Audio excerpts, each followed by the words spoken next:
¿cómo están? Muy buenos días. Estamos ya en un nuevo programa de A Cuentanotas.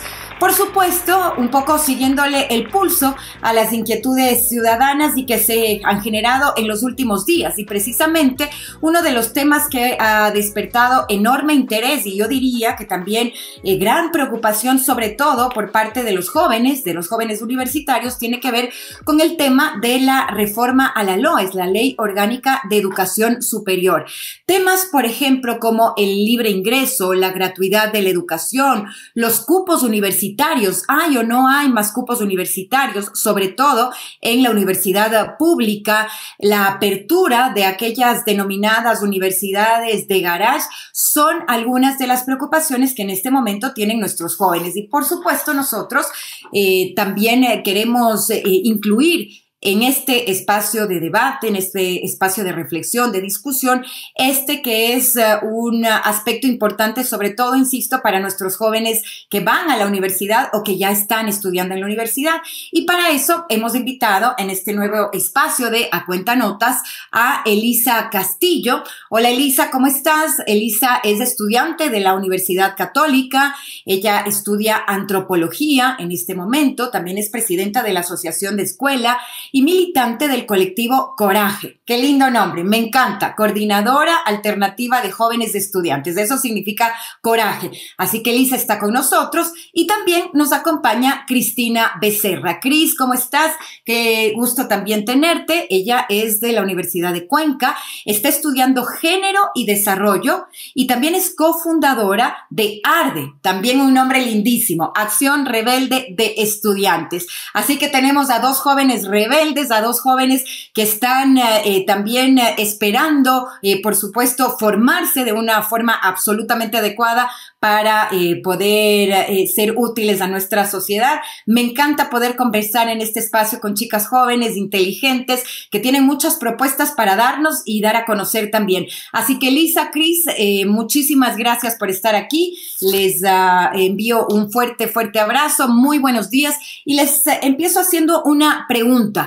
¿La educación universitaria es un derecho de todos o un negocio de pocos? Quien quiera que se lance al estrellato. Buenos días. Buenos días con todos, con todas. Muchas gracias por esta invitación. Qué importante es hablar de la LOES en este momento y a mí me parece que la pregunta que tú hiciste es súper sencilla. La educación es un derecho y es algo que de hecho está en nuestra Constitución y que le estamos repitiendo todo el tiempo. Justamente ahora que vamos a hablar de la LOES, estuve por supuesto leyendo otra vez el decreto, la propuesta de reforma. Y a mí me llamaba, por ejemplo, mucho la atención la parte del considerando, porque justamente en la parte del considerando se citan todos artículos que reconocen a la educación como un derecho, como un sector prioritario, y justamente luego tratamos de hacer lo contrario. Entonces, creo que ni siquiera esta es una pregunta que esté en debate. La educación es un derecho y eso ya lo tenemos en la Constitución, lo tenemos en todos lados y todos deberíamos estar claros con eso. Y ahí sí te doy paso, Cristina. Bueno, yo también concuerdo, pienso que la educación es un derecho, o por lo menos esa es debería ser un derecho, pero yo creo que en el ejercicio de cómo se han llevado las cosas y si lo analizamos incluso cómo estamos antes de esta posible reforma, ya vamos viendo cómo el espacio universitario es un espacio sumamente elitizado, donde las cargas históricas de desigualdad se reflejan en quienes estudian. Las universidades son espacios blanqueados, en el caso de nuestro país también son muy mestizos, son espacios donde acceden personas que tienen cierto acceso a recursos, donde las mujeres tienen cargas de cuidado desiguales que les dificultan el ejercicio de sus derechos como estudiantes, donde hablar muchas veces es castigado, donde hay dinámicas de poder entre docentes y estudiantes que son completamente injustas. Entonces, a pesar de que la educación dentro de la Constitución, como reconoce Lisa, dentro de los marcos internacionales de derecho, es un derecho que debería ser garantizado, en el ejercicio no es así. Ahora, ¿qué hacemos precisamente para que ese derecho se cumpla? ¿Qué hacen ustedes, los jóvenes, que son los directamente involucrados para aquello?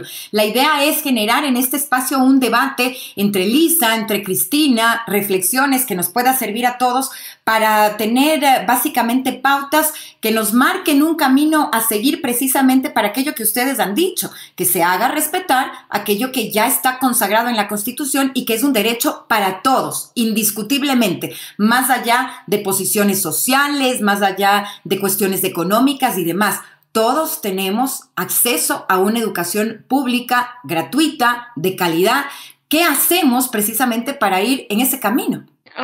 Creo que lamentablemente como el que hacemos también está como condicionado al contexto político, entonces hay momentos en los que podemos decir como plantear avances y yo recuerdo en la anterior reforma a la LOES, por ejemplo, que fue a finales del 2017 más o menos, que los estudiantes decíamos como que lo que queremos ahora es expandir el porcentaje de becas, expandir el porcentaje de cogobierno y para hacer ese tipo de pedidos, como siempre organizarse, como eso es algo que los estudiantes siempre hacen, y a veces también ir a las calles, como siempre ha sido una forma también de hacer esos reclamos. Entonces, ya como que tenemos el primer paso, que es reconocer que la educación es un derecho, y luego como ir defendiendo ese derecho, como eso es algo que hacen las y los estudiantes. En un momento como el actual, en el que se proponen ciertas reformas que no benefician a los estudiantes, lo que se hace es defender lo que se tiene para defender como que ciertos mínimos, como pueden ser la gratuidad. Entonces, eso, estar vigilantes creo que es siempre el rol de los y las estudiantes. ¿Tú qué piensas, Cristina?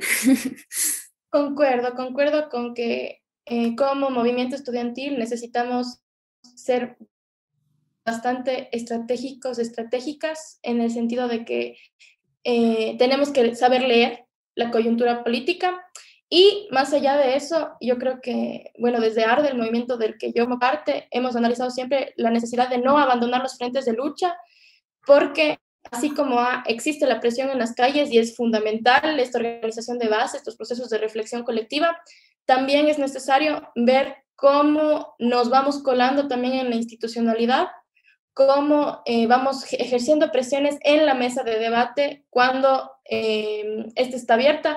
La verdad es que el gobierno de Guillermo Lasso es mucho más de ser meticuloso, ¿no? Porque tiene un discurso aparentemente de derechos, tiene un discurso que coopta mucho de las luchas sociales, pero también genera, ¿no? estos procesos en los que se crean más desigualdades. Entonces, sí tenemos que ver la manera en la que paralelamente se lucha en las calles, se organice, pero también vemos cómo vamos incidiendo dentro de las políticas del Estado. Eso. Yo creo que aquí han dicho algo que me parece fundamental, dos temas que rescato entre muchísimos otros del análisis que han hecho, chicas, y es que sí, bien es cierto, evidentemente este tema de las reformas responde a un contexto político, pero no es menos cierto el hecho de aquello que decía también Cris, la directa participación, la incidencia que ustedes tienen que tener, porque evidentemente aquí los jóvenes lo que necesitamos es que alcen su voz para que den a conocer cuáles son sus demandas, cuáles son sus necesidades, cuáles son sus inquietudes y evidentemente conforme a aquello también se insista en esta participación que tiene que venir desde los jóvenes, que tiene que nacer desde los jóvenes, que son los directamente involucrados y que podrían ser los directamente afectados también y en ese sentido pues la organización creo que es lo que corresponde. Me pregunto qué hacen ustedes desde Coraje y desde ARDE precisamente para incidir, como lo decía Cristina. Bueno, Coraje, por empezar, es la coordinadora alternativa de jóvenes y estudiantes y nosotros lo que hacemos sobre todo es como estar pendientes y hacer talleres y cosas así. Pero más que nada, nosotros valoramos como muchísimo la participación estudiantil, digamos, en todo lugar, a toda escala. Entonces, esa es una forma de participación estudiantil, por ejemplo, como decía ya antes, en el cogobierno, en la representación estudiantil, en la organización por fuera de las formas oficiales de organizarse. Entonces, como todo eso es participación estudiantil, todo eso es importante. Eso, esa es la forma. Como lo que quiero decir es que no es necesario, o sea, es muy importante los órganos de representación estudiantil oficiales que están dentro de la universidad, que tienen la oportunidad de disputar ciertos derechos, que tienen la oportunidad de participar en las votaciones o de participar con voz, pero también es muy importante organizarse fuera y para eso no se necesita nada más que ganas. Y ahí si alguien quiere después escribirme y decirme que estaba en Coraje, está perfecto.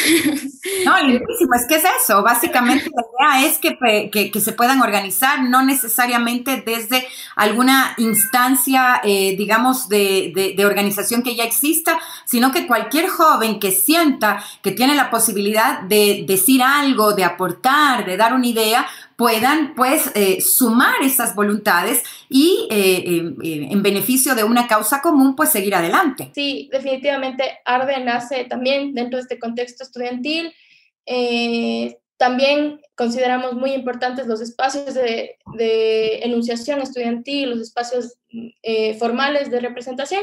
Yo creo que un poco el plus que llegamos a tener sí es que entendemos, ¿no?, que es necesario que estos espacios no sean solo de academia o solo de gente universitaria, sino ver cómo vamos vinculándonos también, ¿no?, con la sociedad, ver cómo no nos entendemos, ¿no?, como esta burbujita aislada de todo, que no nos permea nada, sino cómo somos pueblo, somos parte de esta sociedad a la cual le afectan profundamente siempre las medidas de los gobiernos, le afectan las desigualdades que tenemos, le afecta mucho cómo están configuradas las cosas. Entonces, sí, también tenemos espacios de formación, espacios de reflexión, pero más que nada sí ha tenido que ver con un ejercicio de alzar nuestras voces y de generar estos procesos, ¿no?, de repolitización mucho también, porque hay una apatía muy grande también, así como hay muchas ganas de salir y de alzar la voz, también hay mucha apatía. Entonces eso ha sido el proceso de ARDE, que ya lleva más de un año, eso. Ahora, hay temas que los voy a poner también para discusión para saber exactamente cuál es el punto de vista de ustedes, que en este momento están representando a la juventud universitaria ecuatoriana. Por ejemplo, la gratuidad en el ingreso a la universidad. ¿Consideran que esto ayuda a mejorar la calidad de la educación? ¿Se debe propender, impulsar la gratuidad de la educación? Uno, por ejemplo, las universidades deberían ofrecer libremente cualquier oferta académica sin que de por medio pese, por ejemplo, a posterior las ofertas laborales reales y concretas. ¿Qué pasa, por ejemplo, y qué piensan ustedes con el tema de la propuesta de reabrir nuevamente estas 3 universidades consideradas de garage, por ejemplo, la reducción del presupuesto universitario? Creo que son temas importantes que involucran precisamente todo aquello que estamos hablando en este espacio.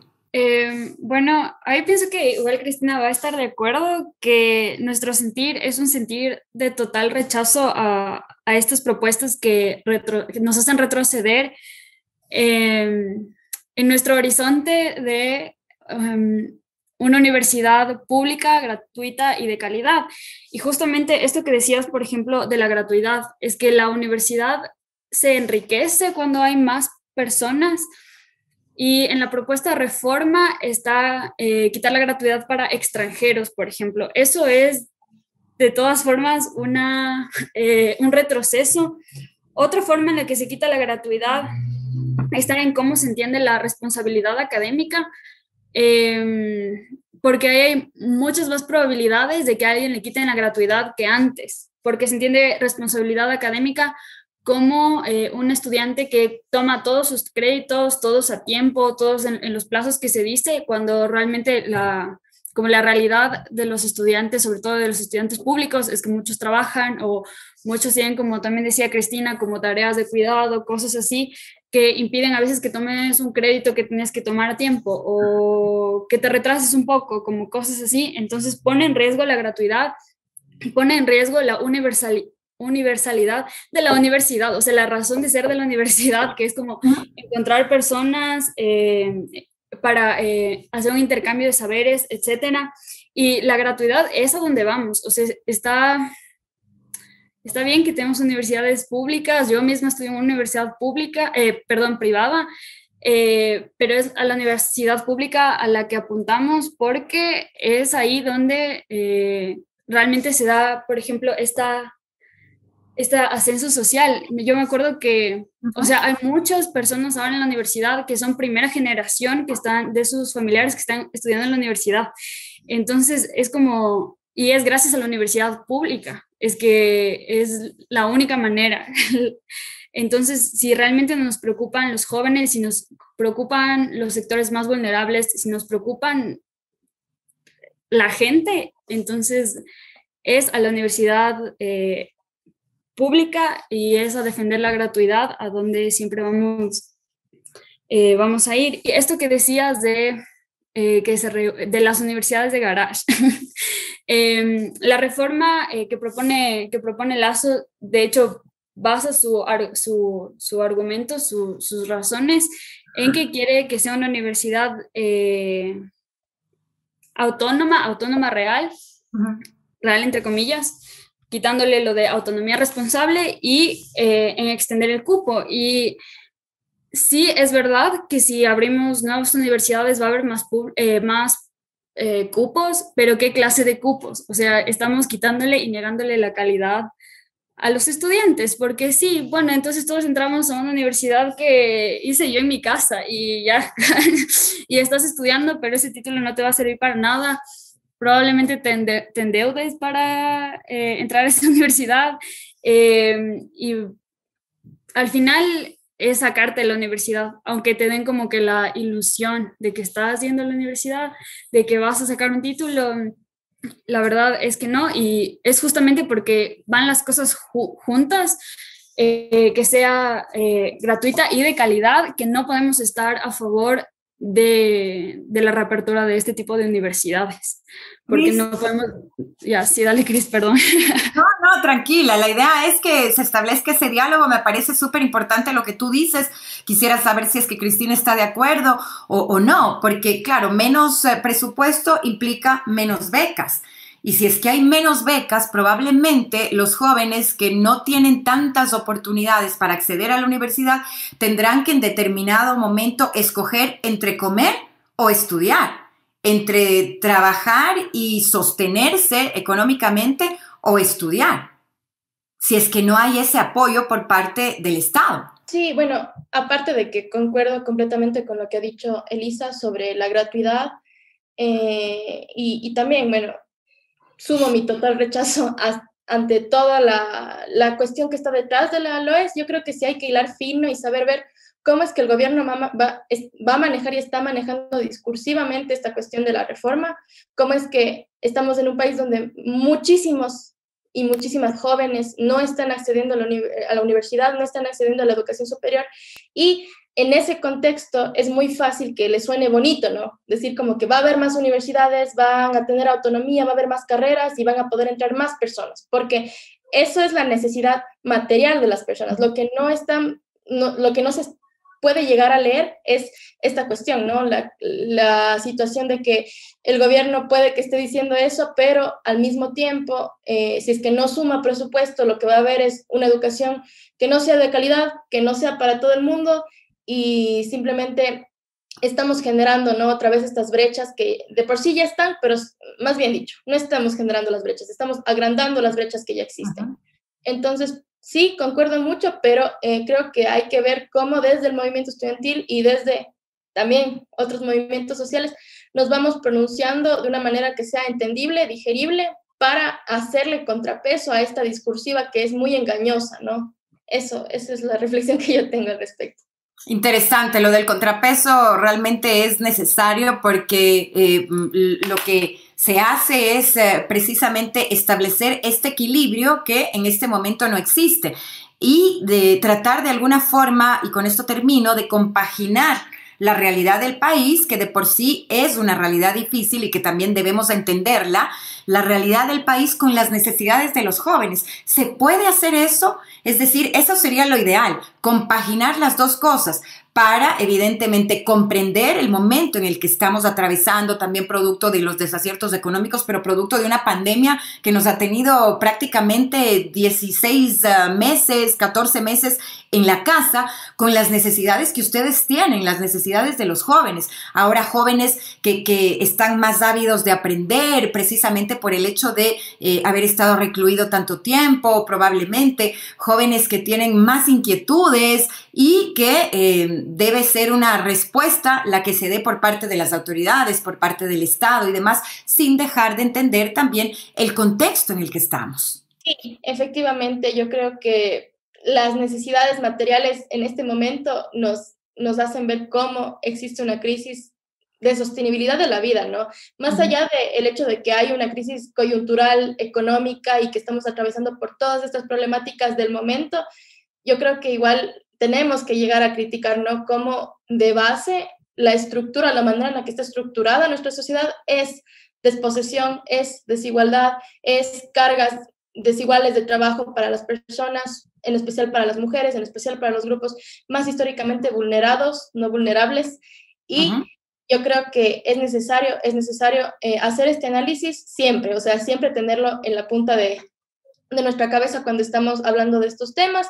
Más allá de eso, compaginar las necesidades de los jóvenes con las políticas del país, yo creo que más allá de una necesidad económica, es una necesidad también de enfoque, de cómo el gobierno prioriza o de cómo las políticas que surgen desde el gobierno están direccionadas hacia un punto o hacia otro. Yo no creo que eso es un tema ideológico, más bien sí es un tema de cómo se ponen en el centro ciertas cosas prioritarias, como lo es la vida, como lo es la justicia, yo creo, y eso es como que mi posicionamiento ya personal. No sé, Elisa, cómo lo lea ella, pero yo creo que sí, es necesario tener esto en cuenta, uno, y dos, tiene que ver más con cómo los gobiernos priorizan las cosas. Exacto, yo concuerdo contigo, Cris, es momento de prioridades, pero también lo que decía Elisa, es momento de solidaridad. Es ahora cuando debemos pensar en las necesidades de quienes menos tienen para que precisamente podamos tener todos este acceso tan ansiado a lo que es un derecho, como lo decía Elisa. Apostar a la educación es precisamente apostarle al futuro y es la forma de cambiar esta realidad dura que nos ha tocado vivir. Yo sí, totalmente.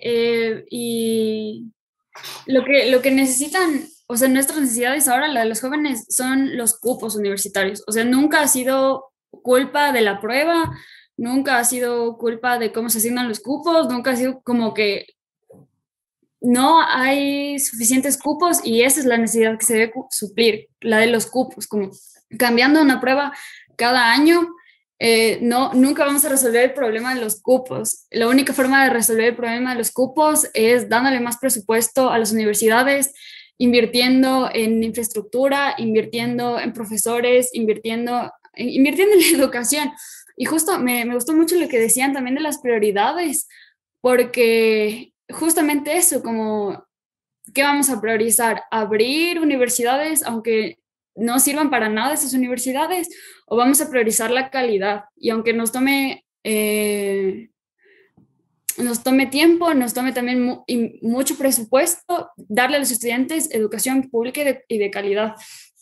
Entonces, eso, creo que estamos, por supuesto, en la misma línea, en la línea de defender a los estudiantes, de dejar de jugar también con los sueños de los jóvenes, porque como no puedes mentirles de esta forma tan descarada, y porque si alguien quiere entrar a la universidad, tal vez le va a parecer una buena idea entrar a cualquier universidad, pero no es una buena idea, y ahí creo que debemos estar todos y todas, defendiendo el derecho de todos. Me parece súper interesante este diálogo. Creo que además hay mucho por hablar, mucho por decir, mucho que proponer, y sobre todo esas propuestas tienen que nacer desde ustedes, salir desde los jóvenes, que son quienes sienten en carne propia las necesidades que en este momento están atravesando. Y sobre todo, creería yo que la clave aquí es sintonizar con las necesidades precisamente de la juventud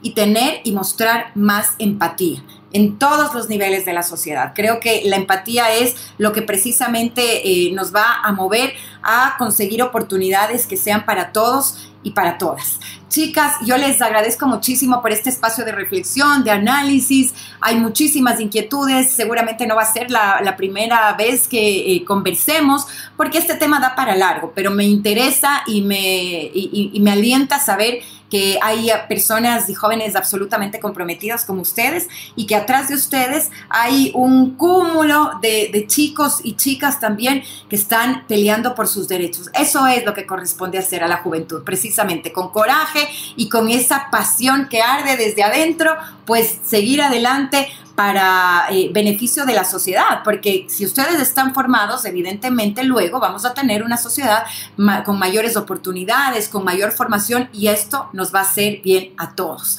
Así que les agradezco muchísimo, a seguir luchando, a seguir soñando y defendiendo sobre todo sus ideales, sus principios y sus propuestas, que es lo más importante.